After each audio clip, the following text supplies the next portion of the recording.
When you discovered the law of attraction, you started to believe anything was possible. Life got better, much better. Now you want more, but it's not working. That's where the Manifest It Now show comes in. If you've been waiting for someone who can teach you the practical application to manifest quicker and easier while having more, turn the volume up, because the dynamic duo, Cassie Parks and Ginny Gane, are ready to teach you how to live the law of attraction like they do. It's time to laugh and learn. Hello, everyone, and welcome to this week's episode of Manifest It Now. I'm here with Cassie Parks. And I'm here with Jenny Gane. And we're going to talk about money and relationships today, which is going to be Yay. so fun. So much stuff can come up in this. But before we dive in, Cass, what are you excited about? Oh, I am excited about, my nieces are coming and I just got to hang out with my brother. We played in the pool for his birthday and it was just like so fun to just get to play. And so I'm just excited about that opportunity. I'm excited, as always, about the pool and the opportunities that it brings. That's awesome. Cassie isn't telling you that she invited her brother over and also said, "Oh, can you help us do this work?" Which I've totally done to my brother. Like, comes over, "Oh, can you put up this light fixture, please? Thank you." I mean, technically, yeah. It was my other half that did that. Yeah. True. But which probably went over better, actually, because he was happy. He was, because I have done that to him so many times, and he had his friend with him, and his friend's like, "It's always something with you." That's funny. And I'm like, it's been like 5 years, you guys. I've been very good about not doing that. Yeah. That's what brothers are for. Right? And I was telling Jenny, it was really actually cool because it took some thinking. Like they helped us unroll these very heavy rolls of turf, recycled turf. And it's like the stuff they use in stadiums. So it's not just like super light like you would see at Home Depot. And so, he had to use his smarts and I got to see him, which just reminded me of just the opportunities that we have to see people differently, to, like, I love him and he's amazing.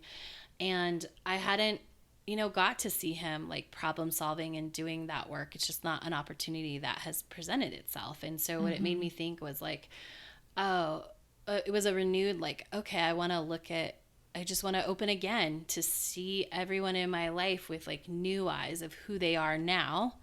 Versus, what old... Taking all the even past if it's stuff positive, into them. Yeah. Just, I want to see them today. So that was also exciting to just see him like that. Because I do love my baby brother. Yeah, that's cool.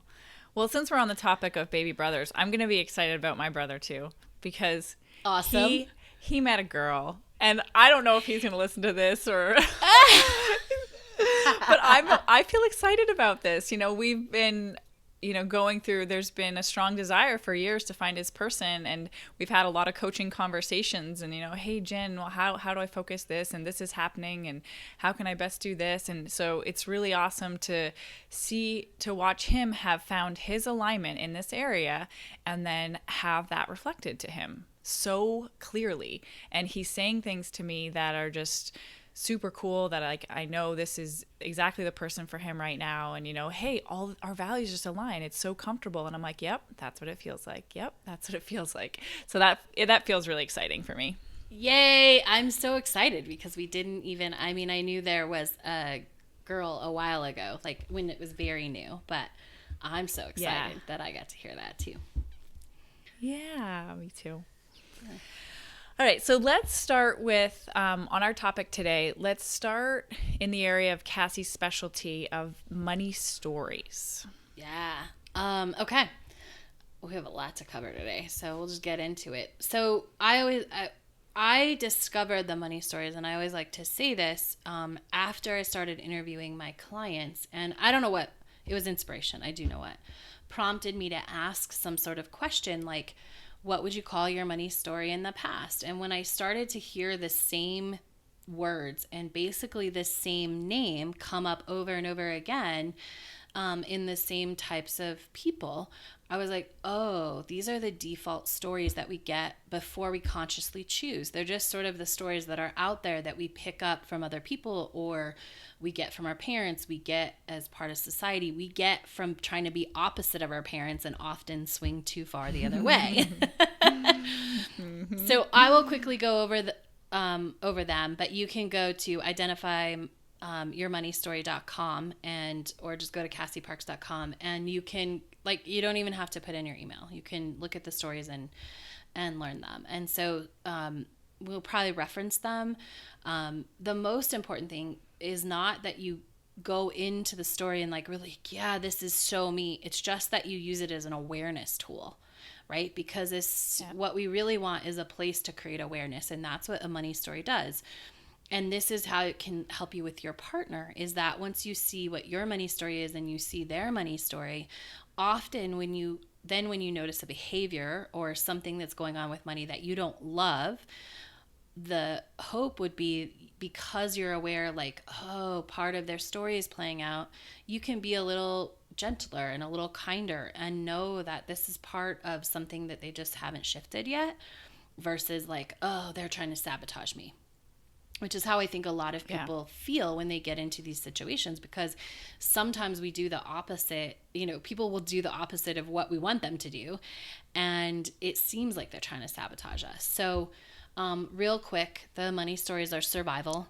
This is the person who either has lots of money or no money. Like, there's really no in between. And so they start spending money. If they get extra money, they hot potato it. They try to get rid of it as fast as possible. There's just enough, and this is the person that there's always just enough. So if something breaks, they know $300 extra is going to come in to fix it. But they also know, like, if they save $1,200, something's probably going to break. So there's never like a really getting somewhere sort of feeling. But there is that it's less stressful than survival, because it's just like, oh yeah, it's going to take care of itself, but there's just not going to be extra. There's Money Chaser, which at one point was my story. And this is that person who has probably joined more than 3 MLMs. They always have an idea of how to make money, and they're just always chasing that. So if your family is tired of hearing your money-making ideas, you're likely a money chaser. And then there is the hot mess. And this is a person who has never really had to worry about money. There's always been like a good money flow, and they just haven't had to pay attention, right? Like it's very neutral, but also they're not conscious. So it usually comes up. They're never trying to fix their money until like they stop and they look around and they're like, oh, I make a lot of money, but I don't have a lot to show for that. Or they sort of have that feeling. Or, it can happen sometimes when, it's just always been easy. So sometimes they find themselves in some debt and they don't know how that happened. And it's just they've never had to be conscious of money. And then there's hold tight. And this is the person who does not want to let go of money. This is the person who will, one of my best stories, a favorite sounded weird to say, which is what I'm about to say.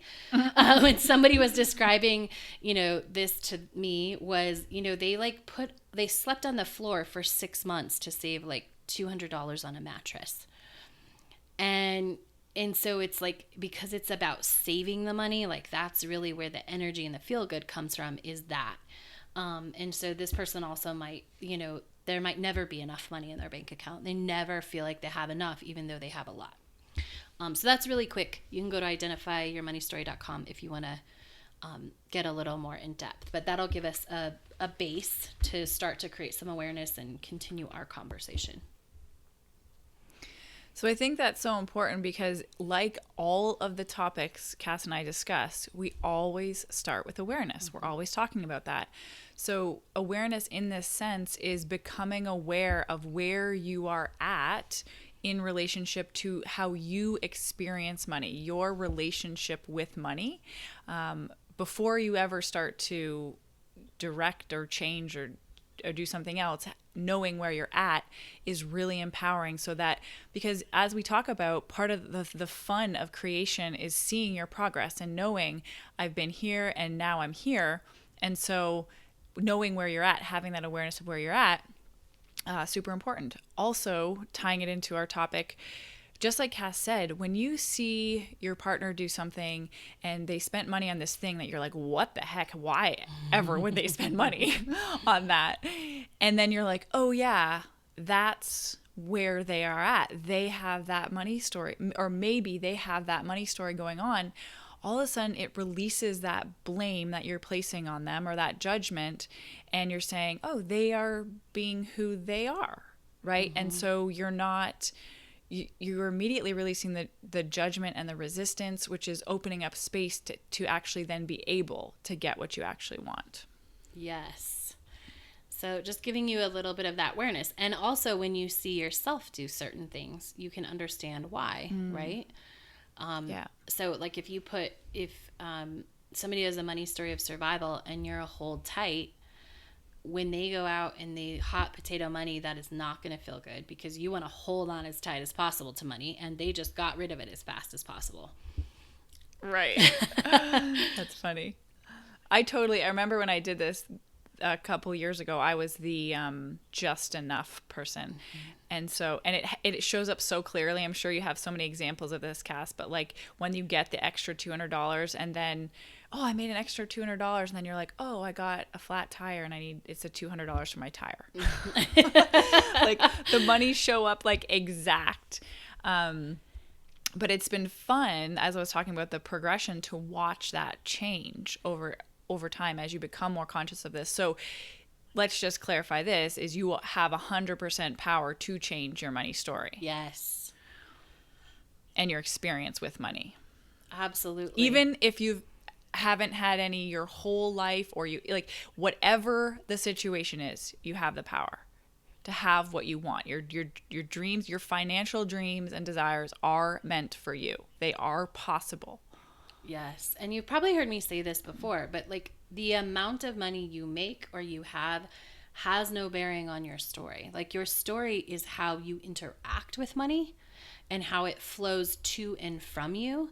It is not about the amount. Like I have heard stories of people who, well, I've heard tons of like people who had millions and they lose it, like their survival, right? So they will make millions and then automatically lose it, and like going back and forth for years. And I've heard stories of, people that are in that spot, they make 30 grand a month and they can't make an $800 payment. And it's because their story's playing out. It's not about the amount of money. It is about the story and the beliefs and the expression and the experience of that's running through you. I think that's a really great example, because there's so often we slip into more money will solve my problems. Yes. And that's not the case, guys. It's the same thing. It's the same as everything. You take your vibration with you. Or your story, you take it with you. No matter if it's going to be applied to 1,000, 10,000, or 100,000 or a million, you still have the same vibrational relationship with that money, with that experience. Absolutely. Yeah. And so your ideal is to go become aware of your story if you haven't. Like read through the stories, identify it for your partner, and just create that awareness so that we can start to move in to the next step, which is what's important to you. Cass. So it's identifying. I'm like, identifying what's important for you. So I think this is, I don't know. And you without your partner, just you. Yes. Thank you for clarifying. Because I was about to say, so often we want to just jump right into the together. But what that generally means is we want them to be the exact same as me. Right? So or we want them to decide, and I don't want any responsibility. It can go both ways. Yes. Yeah. So really get clear, even if you think you're getting clear. If you want to take your relationship and your relationship as it, I don't know, the experience of money in your relationship to a different level.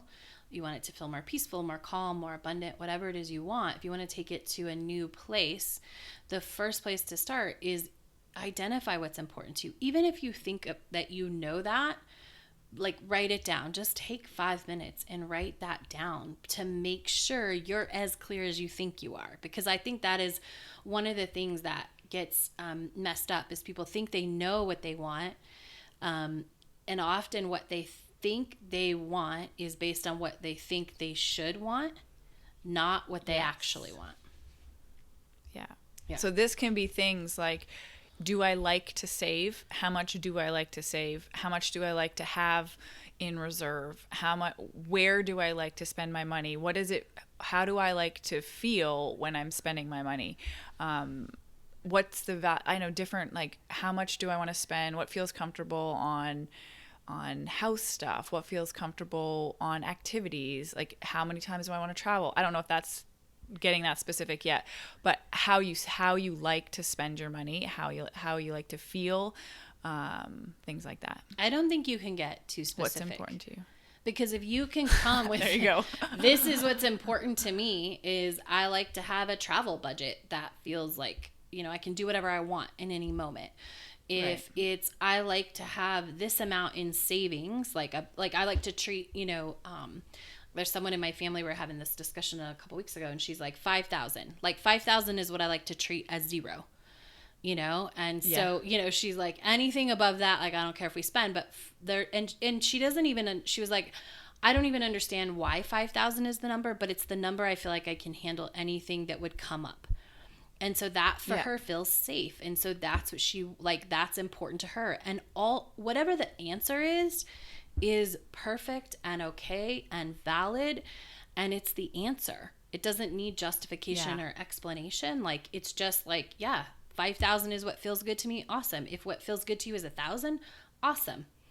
If it's, 100,000, like, that's okay. The most important is to know what's important to you. And the more specific and the clearer you can be about that, both about the numbers that, if you do like to save, what do I like to have saved? Why do I like to have it saved? How do I like to spend my money? How do I like to allocate my money? What do I want to have available?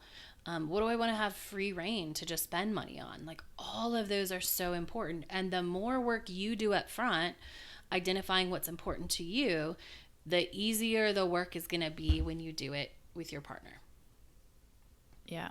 And I would just say the other element to, once you've decided what's important to you, is to fully own that. So you have to feel in alignment with what you want, like, which means I'm confident that I want this and I can have it and we'll figure it out together before you go into that conversation or you're sharing that with your partner. Because if you go in with, well, I don't know, or I'm unsure, or can I really, then that you're not going to get what you want, because it's too confusing. You're not going in with a solid vibration. You're a solid energy. Right. Yeah. And that'll mess with the whole energy of all of it. Yeah. Yeah. So next up we have, and this is really specific to relationships. Most of what we're saying you can apply. This one is really specific, and it ties into what's important to you, but I think it's the thing some people don't think about until they're in it.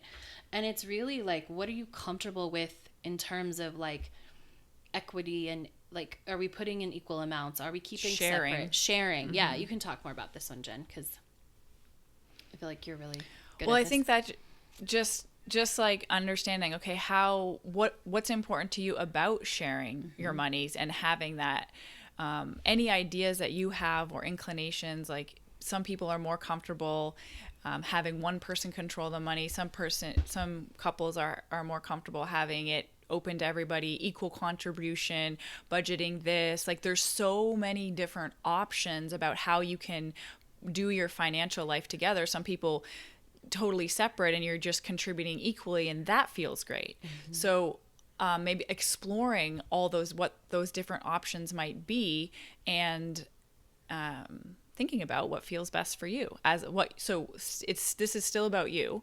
What's comfortable for you in a relationship or in the sharing of money. Yeah, and this can be one of those things that you can think about on your own, and then you could come together with your partner and go, okay, what do you see are all of the options and possibilities, right? Yeah, like, explore that, have that conversation. Yeah, because I tend to think that most people they have one way in their head, right? Or they have two ways, right? Mm-hmm. Like, oh, we put it all in one and we split it by percentage, or we just keep it separate, And there's so many different possibilities. Like, talk about it and get all the possibilities on the table, so you have the greatest probability of finding one that you love. Mm-hmm.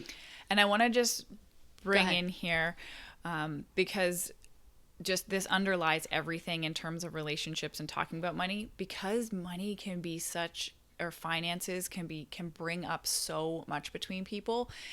If it's bringing up stress in any way between you and your partner, it is so important that you get good with how you feel about it first, because you don't want to be bringing in any limiting beliefs to the exploration or these conversations. That's what's going to create tension, or that's what's going to create fights, often disagreements.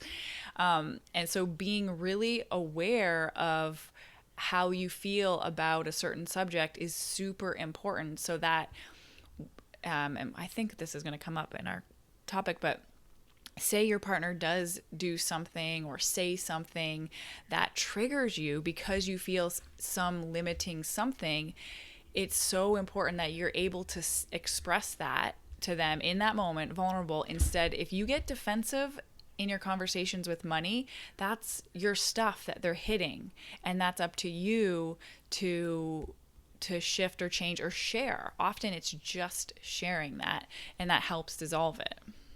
Yes. It might have been a bit sidetracked. That's okay. I love it. So what we're saying is like bring all of these possibilities and be aware every time you don't feel like you want to, so that you can do your own work. Because that's really important. And so, if you come up with all these possibilities for how to share your money, and then you each go separate, like I wouldn't try and do this all in one moment. We're going to get to this, but I would actually highly suggest, if this is something you want to elevate to the next level, or you're new to a relationship, right? Or maybe something shifted in the relationship and you're going to combine money or change money for how it's been handled in the past, is that give yourself a year to nail it. Like, see it as a process. Like Jenny and I say all the time, I mean, we have a whole podcast on give it a year to grow into. Like, this is a growth process. This is not, I love it. I had someone take Manifest 10K one time, and, she said it so clearly. She goes, it should be just adding and subtracting numbers. And when it wasn't, I just sort of threw my hands up. Right. And she's right. Like, it is just adding and subtracting numbers, but don't fool yourself into thinking that those numbers do not have emotion and energy and thoughts and beliefs behind them. Yes. And so give yourself the space. If you're starting this, like, okay, we have a year to get it where we want it, right? Don't expect to start, budgeting mid-July and have it perfect by the 1st of August. Like, August is going to flow perfect. Like, just don't expect that, because you're setting yourself up for failure. And I think there's the two ways to, like, that you're giving yourself space in terms of, like, your communication and interactions with your partner about it and how you're spending it. So those conversations will give yourself the space for them to get easier and easier. And then what Cass is talking about, if you're budgeting, like okay, we hit our budgets or whatever in all these different times, and they get better and better as the months go by. Yeah. And this is a learning process for both of you. And so you're going to hit moments where you have to have conversations. You're going to make decisions, and then someone's going to go against those decisions because their story is still there. And so you're going to come back and you're going to talk about it, and you're going to feel through it. And the next time it's going to get better. And it's a process of getting better and not being perfect right away. I remember when I was, I wasn't really making any money in my business, and I would have to have conversations with my partners, and I'm like, I'm contributing all I can to the house, and they're wanting something else. And I used to get defensive because I'm like, I feel bad. I feel insecure that I'm not contributing as much. And they didn't have any of that going on in them, right? It was all in me. But that's what I brought, that insecurity is what I brought into the relationship. And having that awareness is really important for then you to just share that. And then you can have an actual vulnerable conversation about, okay, so that's that, and I love you, and let's move on. Yes.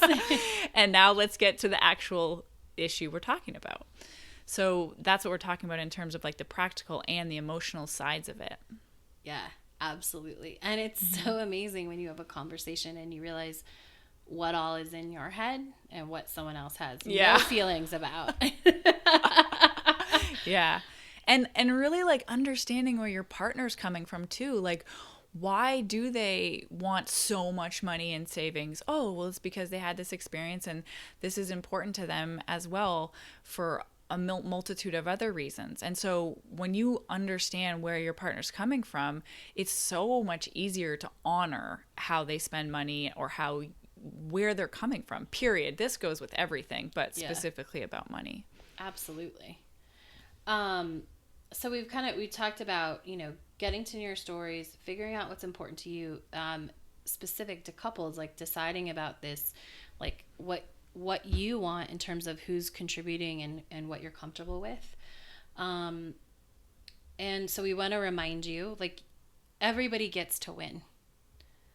It might not be today, or it is a journey, but like you get to the solution where everyone feels amazing and you're growing wealth and people are getting to invest money in the things that they want and the things that feel good to them. Like, there is a solution. I don't really want to call it a solution, but there's a place, there is a way of doing experience, thank you, where everybody gets to feel good. That is true. Yeah. And that's probably the most important Everybody thing to gets what they want. Yes. That it's not like, well, if he gets this, I don't get this. Exactly. Or if I get this, he doesn't get that. Or whatnot. I feel like that goes on a lot because very often couples like to spend money on different things. Yes. And that's so normal. And I do feel like there's so much more power in not just getting into the dollars and saying, okay, well, you spent this on this, so I get to spend this on this. Like, not doing it from that lackful place of like, we have to make it even, or that might be something you choose to do and you feel good about. But just pay attention to how you're feeling when you're making these financial decisions.